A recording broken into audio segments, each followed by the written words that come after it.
parce que c'est un racisme qui est confortable. En fait, l'islamophobie présente cet avantage par rapport à d'autres formes de racisme, de faire consensus, de ne pas être visible dans l'espace public, précisément parce que c'est une forme de racisme qui fait consensus,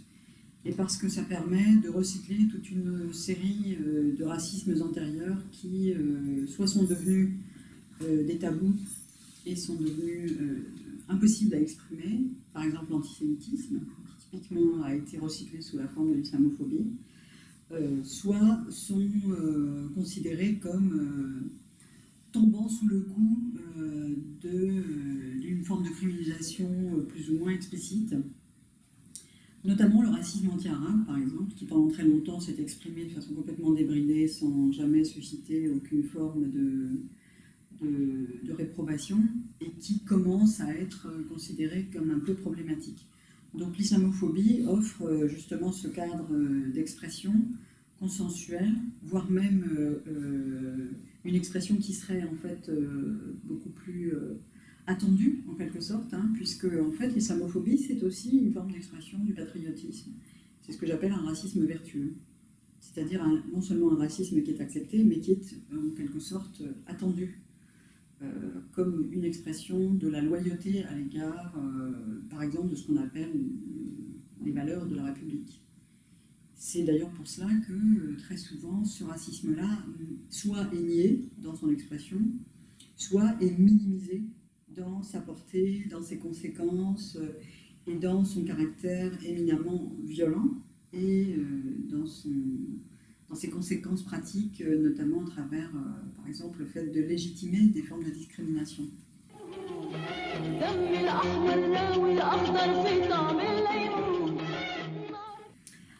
Alors, ça participe de ce qu'on pourrait appeler le racisme structurel ou le racisme d'État.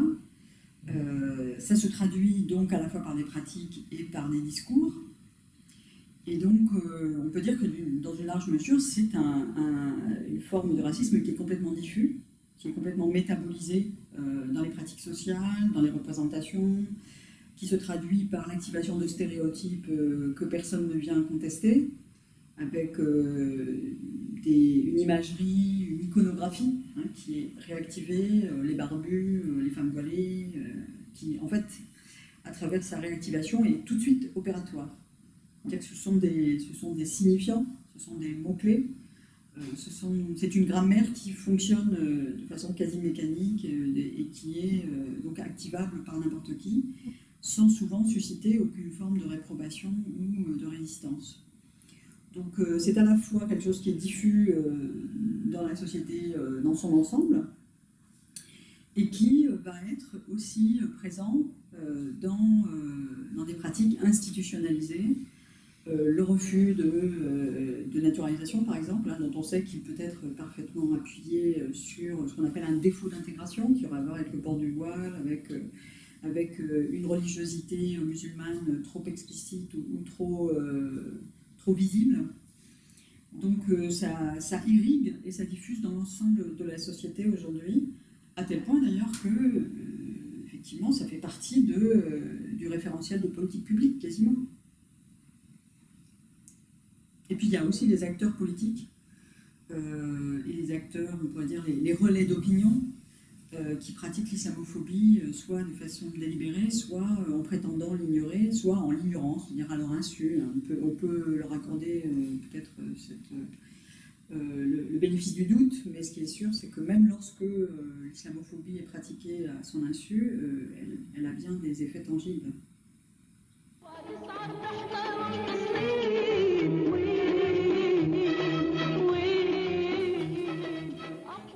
Alors il y a une exploitation qui, à mon avis, dépasse largement la question de l'islamophobie, qui a à voir avec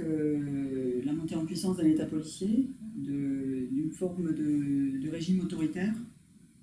qui parfois emprunte même des schémas qu'on croyait révolus, ceux d'un État totalitaire, c'est-à-dire d'une surveillance généralisée, d'une suspicion de plus en plus étendue, qui d'ailleurs fait que les mécanismes qui conduisent à des pratiques islamophobes, aujourd'hui, sont étendus à une partie de la population qui n'a rien de musulmane, mais qui en fait devient le dommage collatéral de cette routine islamophobe qui était installée depuis très longtemps. Donc les pratiques liberticides, qui pendant très longtemps étaient le fait, par exemple, du contrôle, pas seulement des corps, mais aussi des opinions, des pratiques, des actions, des actes des musulmans en général, qui sont particulièrement soumis à des formes de surveillance. La surveillance des mosquées, la surveillance des sites, la surveillance de toute une série d'institutions à l'égard justement de cette espèce d'alerte que suscite la simple présence de personnes qui sont présumées musulmanes dans l'espace public, et d'ailleurs aussi de la surveillance de leur vie privée. Tout cela, en fait, c'est toute une routine de la surveillance qui aujourd'hui s'est étendue à d'autres acteurs, les acteurs radicaux, les acteurs qui contestent l'État policier, qui contestent une certaine forme de politique capitaliste de plus en plus extrémisée, parce qu'il y a aussi un extrémisme capitaliste qui alimente l'extrémisme dit religieux ou politique. Et donc, ce qui est peut-être inédit, c'est qu'il y a une sorte d'extension du domaine de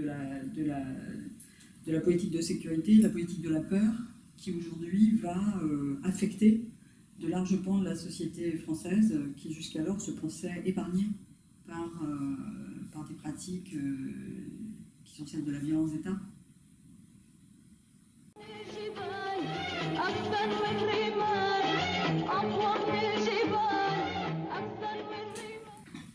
Alors la contestation,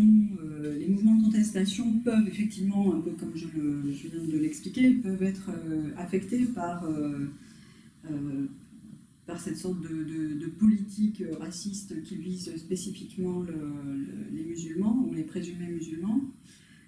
Donc on va étendre en quelque sorte le domaine de la répression, de la surveillance, de la suspicion à des mouvements qui jusqu'alors n'étaient pas forcément concernés. Je pense aux mouvements zadistes, aux mouvements écologistes. C'était quand même fascinant de voir que les premiers à subir le contre-coup de la mise en place de l'état d'urgence au lendemain du 13 novembre, c'était en fait les mouvements écologistes radicaux, qui ont été criminalisés et qui ont été considérés comme éminemment suspects parce que, notamment, ils ont manifesté le 29 novembre, place de la République et ailleurs en France. Donc ça montre bien comment est-ce qu'il y a une porosité, en fait, des politiques de répression,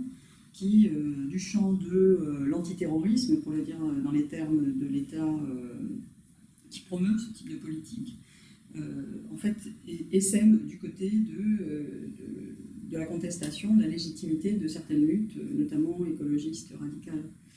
Donc là, on assiste à une pratique qui consiste à déplacer, à recycler dans certains champs de l'action répressive des pratiques qui jusqu'alors étaient dédiées et qui ciblaient exclusivement les musulmans ou les musulmans. C'est toujours pareil, il faut inventer les musulmans pour pouvoir à un moment donné les réprimer. Donc voilà, il y a tout un travail qui consiste à constituer le groupe des musulmans, la dite communauté musulmane, comme la cible principale d'une politique antiterroriste notamment. Et pas seulement. Les politiques discriminatoires visent aussi à constituer ce groupe comme une réalité tangible. Et l'autre aspect de la question, qui a à voir avec les luttes pro-palestiniennes, en fait, l'islamophobie joue là comme d'autres formes de suspicion. Les mouvements pro-palestiniens ont d'abord été sous la suspicion en raison du fait qu'ils étaient majoritairement menés par des Arabes. Donc l'idée, c'est en fait de pouvoir combiner toutes les formes de suspicion existantes, donc celles à l'égard des Arabes, qui ont peut-être baissé d'intensité, sont particulièrement réactivées dès lors que ces Arabes ont la mauvaise idée d'être pro-palestiniens et de l'affirmer de façon un peu trop explicite dans l'espace public, notamment lors de manifestations qui dénoncent les différentes guerres contre la population à Gaza, par exemple. Ce que l'on voit très clairement, c'est que là, ça redevient un problème et ça redevient une conduite à risque d'être arabe. Donc l'idée, c'est de parvenir à combiner les différentes formes de racisme. Le racisme anti-arabe vient là être en quelque sorte complété par l'islamophobie, c'est-à-dire le racisme anti-musulman, Et donc, à force, effectivement, de les combiner, ça permet de couvrir, croit-on, l'ensemble du spectre de celles et ceux qui seraient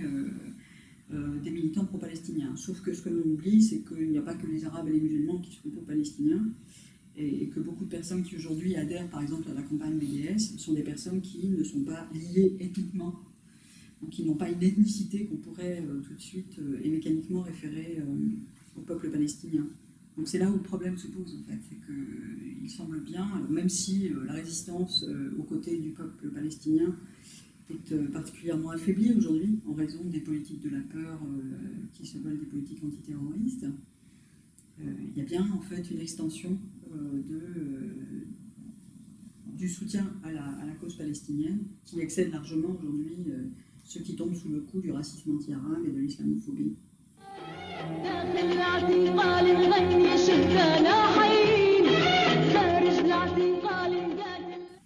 Bah, c'est de désenclaver l'islamophobie, c'est-à-dire de ne pas en faire une affaire de musulmans. C'est l'affaire de tous. Et tout le monde doit en faire son affaire. L'islamophobie est un symptôme, le syndrome d'un État policier qui prétend s'ignorer à lui-même, qui prétend ignorer les ressorts racistes qui le font agir. Et c'est donc à ce titre-là qu'il faut que ça devienne une question de lutte collective et que ça doit être un ressort de coalition à travers ce que je propose d'appeler des subalternatives, c'est-à-dire des luttes subalternatives qui viennent par le bas, qui sont portées par